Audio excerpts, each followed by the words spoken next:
So for everything to work correctly between the light board menus and the moving light, the the mode of the at the device has to be equal to the mode at the on the light board, right? So everything needs to line up.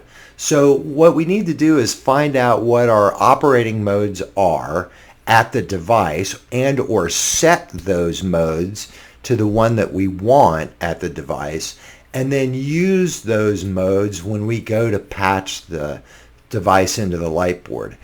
So the DMX information is often in the device manual. This is just a cut sheet for the QWash 560Z. And if you look this very first one, you can see that we have 3 operating modes that the manufacturer says. The light board manufacturer only gave us 2. So I'm not sure who wins on that. But it can run with 12 DMX addresses, 14 DMX addresses, or 15 DMX addresses. And I'll show you what those do. The device manual also gives us a lot of other information. It talks about the optical configuration, about what sort of colors it does and how it works with color. And it also can show us what kind of gobos it has on board. It'll also discuss special effects and features that are part of the color and gobo selection. And then most importantly, it can tell us how to navigate a device's menu, right? We have a lot of choices that we can make at the device level, and finding your way through that menu can be a little daunting.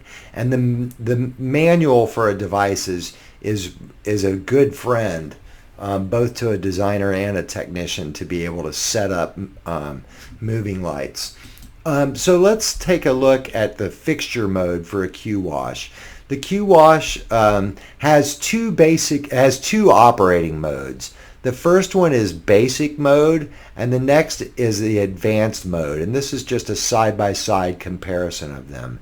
And this gives us the DMX footprint for a 12-channel, 12 DMX address operating mode.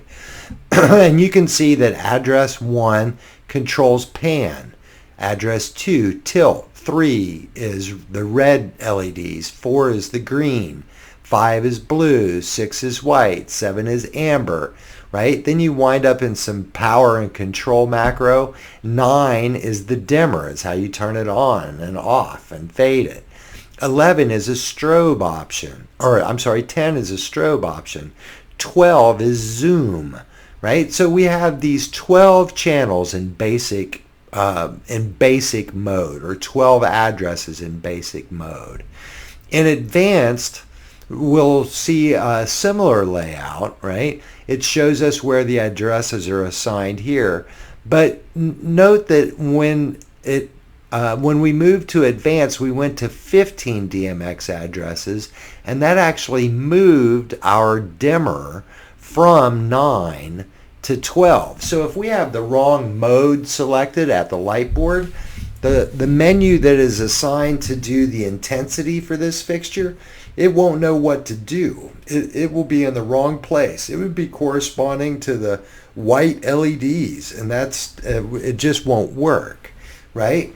So the other thing I want to look at is in advanced mode, the most often reason to step up our control channels is to get more control over certain features, right? You'll note that in our basic mode, we just have control over pan and tilt.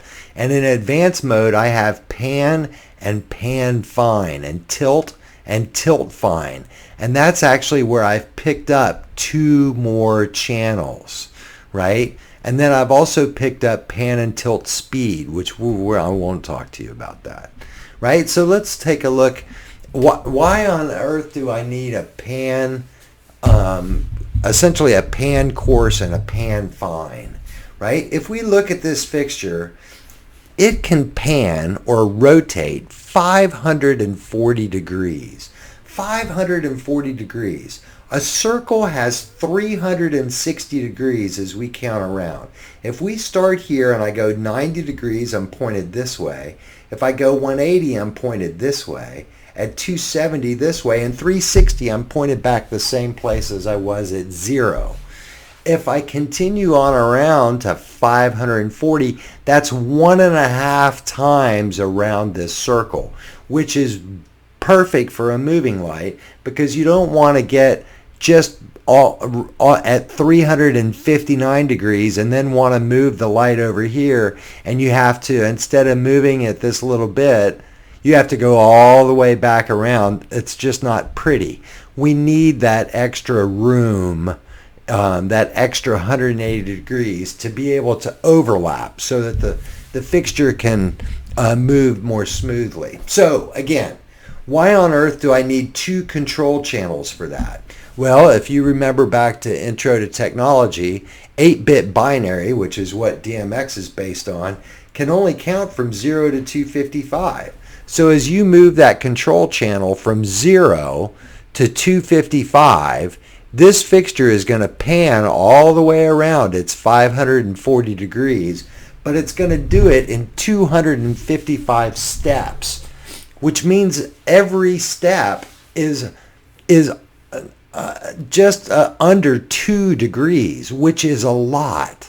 So if I'm trying to do something slow and smooth, as this light board fades from 0 degrees to 60 degrees, every degree is done, or every 2 degrees is one advancement of a DMX binary value, right? So as it fades, it's very jerky and not smooth. 16-bit combines 2 channels into the pan and tilt parameters, right? So it puts a coarse and a fine value. So the way that works is as the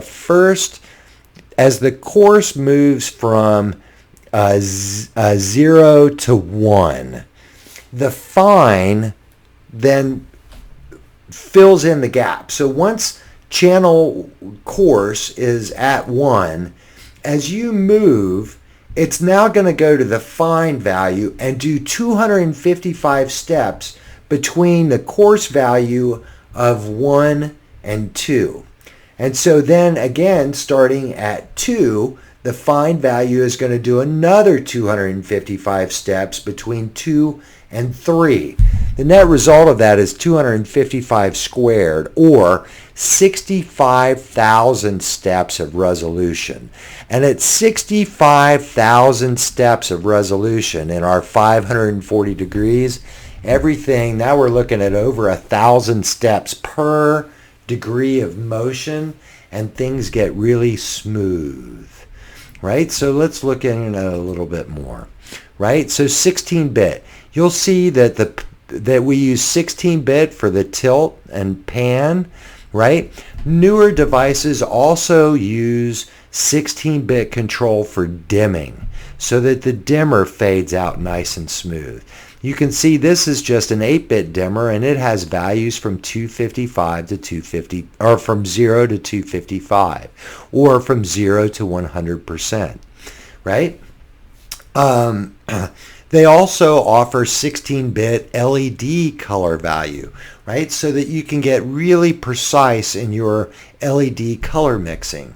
Gobo Rotation is another place where 16-bit resolution, right? So all of this adds up to, it's possible to have a device with only 12 parameters, right? 6 colors, pan, tilt, intensity, and maybe a gobo and zoom, all of a sudden takes up 24 DMX addresses. But if 16-bit is so cool, why do they even offer an 8-bit mode? It's because you run out of addresses so quickly. DMX 512, right? You only have 512 addresses, and if every fixture is taken up 30 or 40 or 50 or more addresses, you can run out pretty quick, right? So you can fit more 8-bit devices into a DMX universe that only has 512 addresses available, right? So I think let's go to our next. There we are, right? And so let's look in the device menu. This is a device menu for a TechnoSpot, which we have. On the device, you'll find that there is a display, and then there's also menu navigation. And in the manual, it shows you how to navigate through this menu.